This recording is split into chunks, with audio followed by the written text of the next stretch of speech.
नमस्कार दोस्तों, स्वागत है आपका अपने YouTube चैनल जिसका नाम है ऑनलाइन स्टडी विद अपने सर। आप सभी का बहुत ही स्नेह और प्रेम मिल रहा है। आप जानते हैं कि बोर्ड एग्ज़ाम के लिए 28 अंक के प्रश्न पूछे जाएंगे, जिसमें वैकल्पिक प्रश्न रहेंगे, रिक्त स्थान रहेंगे। तो उसकी जो तैयारी है हम हमारे चैनल के माध्यम से आपको करवा रहे हैं। तो हमारे चैनल पर सभी सब्जेक्ट के ऑब्जेक्टिव प्रश्न आपको उपलब्ध कराए जाएंगे। तो जो विद्यार्थी हमारे चैनल पर नए हैं वो चैनल को सब्सक्राइब करें और अपनी पढ़ाई में वृद्धि करें और अपने ज्ञान में वृद्धि करें और अपने अंकों में बढ़ोतरी करें। तो चलिए स्टार्ट करते हैं हम आज का टॉपिक। तो आज का जो हमारा टॉपिक है वो है भौतिक शास्त्र विषय से, कक्षा 12वीं के भौतिक शास्त्र विषय बोर्ड एग्जाम 2023 के लिए 20 अति महत्वपूर्ण वैकल्पिक प्रश्न हम लेकर आए हैं, जिसमें आज का टॉपिक है रिक्त स्थान की पूर्ति कीजिए।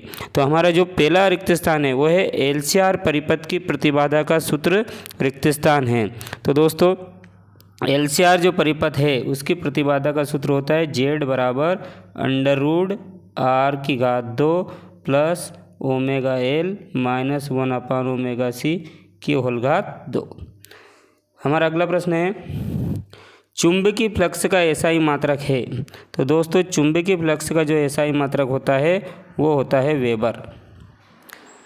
हमारा अगला प्रश्न है ट्रांसफार्मर को रिक्त स्थान परिपथ में प्रयुक्त नहीं कर सकते हैं। तो दोस्तों ट्रांसफार्मर को जो है हम डीसी परिपथ में प्रयुक्त नहीं कर सकते, क्योंकि डीसी परिपथ में ये काम नहीं करता है। हमारा अगला प्रश्न है अनुनादी परिपथ के लिए शक्ति गुणांक का मान होता है। तो दोस्तों इसके लिए आपको पहले शक्ति गुणांक समझना पड़ेगा। तो हम जानते हैं पी एवरेज बराबर होता है VRMS into IRMS into cos phi.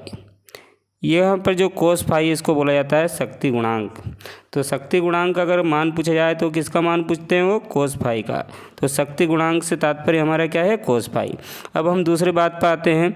इसमें पूछा गया है अनुनादी आवृत्ति, अनुनादी परिपथ। तो अनुनादी परिपथ कौन सा होता है, एलसीआर परिपथ। और एलसीआर परिपथ में जो tan फाई का फार्मूला होता है कलांतर का, वो होता है ओमेगा L माइनस 1/ओमेगा C/R। और दोस्तों अनुनाद की स्थिति के लिए XL किसके बराबर होता है, XC के। अर्थात यहाँ ओमेगा L और ओमेगा 1/ओमेगा C अगर इक्वल हो जाएंगे तो इनका मान क्या हो जाएगा, 0। अर्थात tan फाई का मान आ जाएगा 0/R। 0/R अर्थात 0 हो जाएगा। तो यहाँ पर जो tan फाई है वो हमारा कितना हो गया, tan फाई हमारा कितना हो गया, 0। तो फाई बराबर भी कितना हो गया, 0। और जब फाई बराबर 0 आ गया है तो शक्ति गुणांक का मान हम निकाल सकते हैं। तो शक्ति गुणांक होगा अपना कोस फाई बराबर, कोस फाई के स्थान पे क्या होगा, कोस 0। कोस 0 का मान कितना होगा, 1। अर्थात अनुनादी परिपथ के लिए शक्ति गुणांक का मान कितना होता है, 1 होता है। हमारा अगला प्रश्न है प्रेरित विद्युत धारा की दिशा फ्लेमिंग के रिक्त स्थान हाथ के नियम से दी जाती है। तो दोस्तों फ्लेमिंग के दाएं हाथ के नियम से दी जाती है।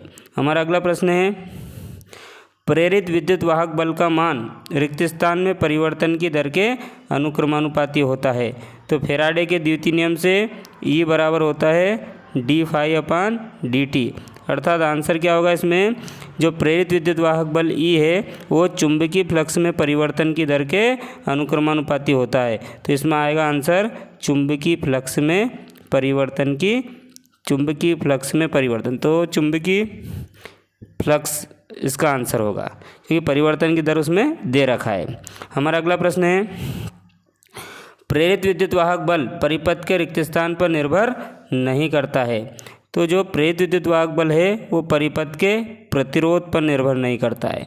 इसका सही आंसर होगा प्रतिरोध।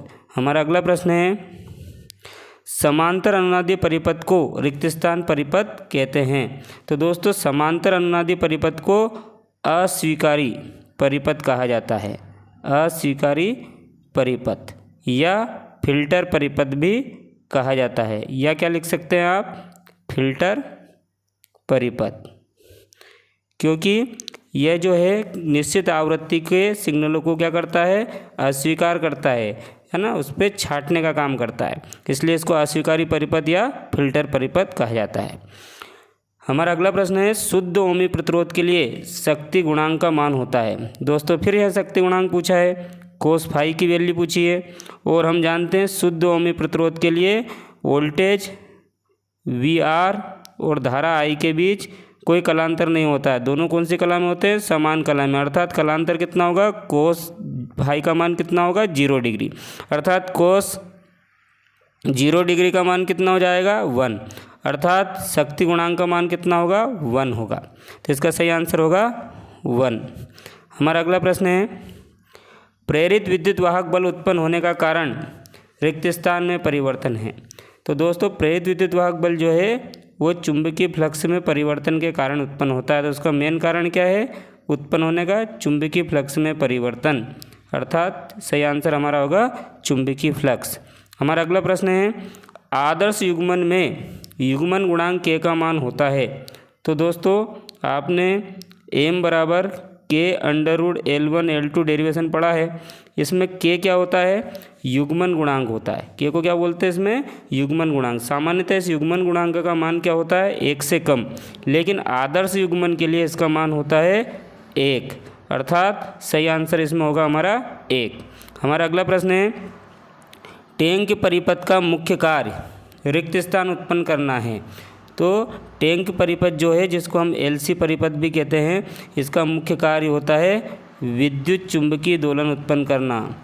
विद्युत चुंबकीय दोलन उत्पन्न करना। तो सही आंसर होगा इसका विद्युत चुंबकीय दोलन।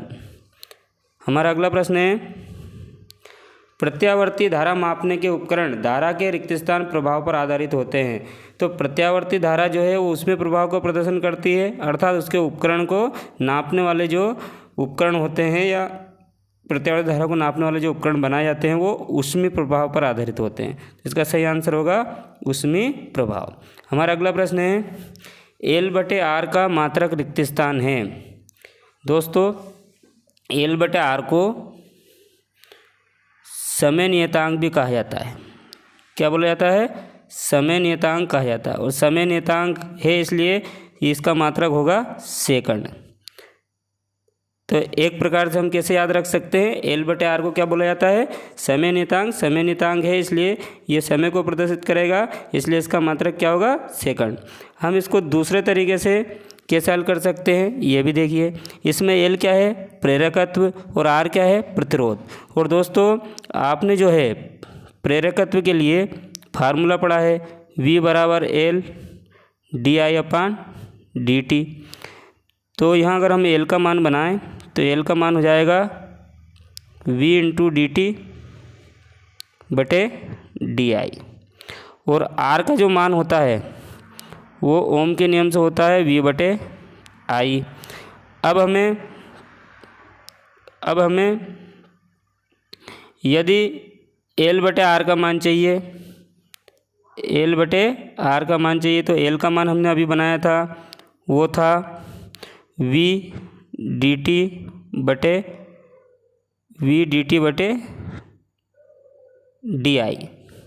और R का मान हमारे पास था, R बराबर था V/I। इसको हम सरल करेंगे तो V dt/di × I/V।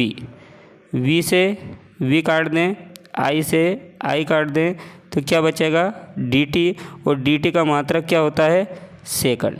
तो इस प्रकार भी हम इसको सॉल्व कर सकते हैं। चलिए अगला प्रश्न देखते हैं।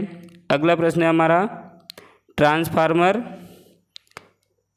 की क्रोड रिक्त स्थान की बनाई जाती है। तो ट्रांसफार्मर की क्रोड कैसे बनाते हैं? हम पटलित बनाते हैं।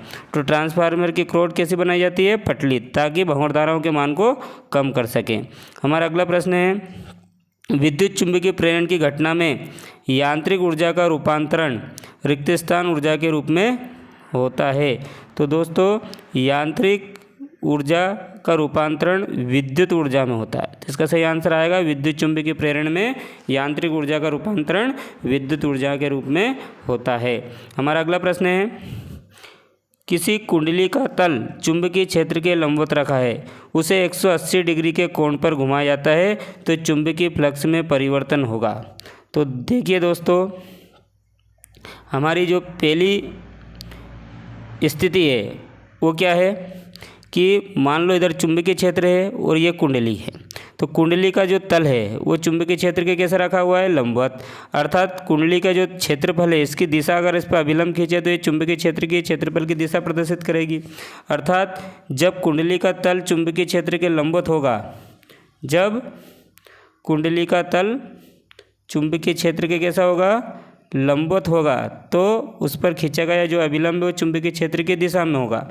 अर्थात इस स्थिति में थीटा जो है, जो चुंबकीय फ्लक्स जो प्रारंभिक फ्लक्स होगा φ1 वो होगा BA कोस, और यहाँ दोनों एक ही दिशा में है तो 0 डिग्री। तो पहली स्थिति में जो फ्लक्स होगा वो होगा BA कोस 0 का मान कितना हो जाएगा, 1। अर्थात क्या आएगा, φ1 बराबर B1। अब इस कुंडली को क्या करेंगे, हम इस कुंडली को क्या करेंगे, 180 डिग्री से घुमाएंगे। तो जब इसको 180 डिग्री से घुमाएंगे मतलब आधा चक्र इसको कंप्लीट कर लेंगे। तो अब जो चुंबकीय क्षेत्र है वो किस दिशा में हो जाएगा, चुंबकीय क्षेत्र तो इधर ही रहेगा, और जो कुंडली का तल है उसका जो क्षेत्रफल है उसकी दिशा विपरीत हो जाएगी। अर्थात कितना डिग्री कोण बनाएगी, 180 डिग्री का। इस स्थिति में अब जो चुंबकीय फ्लक्स होगा, अंतिम चुंबकीय फ्लक्स φ2 होगा, वो कितना होगा, BA कोस 180 डिग्री। अर्थात BA और कोस 180 का मान होता है -1, तो ये हो जाएगा -BA। अब हमारा जो आंसर होगा वो क्या होगा, उसने क्या पूछा है, हमारे पास अब दो फ्लक्स है, φ1 बराबर हमारे पास था BA और φ2 बराबर हमारे पास है -BA, और लेकिन हमसे क्या पूछा गया है, परिवर्तन।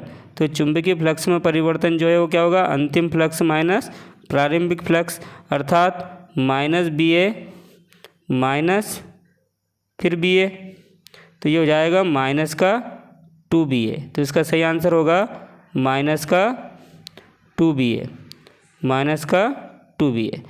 तो दोस्तों, जब किसी कुंडली का तल जो कि चुंबकीय क्षेत्र के लंबवत रखा और इस कुंडली को अगर हम उस स्थिति से 180 डिग्री घुमाएंगे तो उस कुंडली से गुजरने वाला फ्लक्स का मान होगा -2BA। ये बहुत ही इम्पोर्टेंट क्वेश्चन है।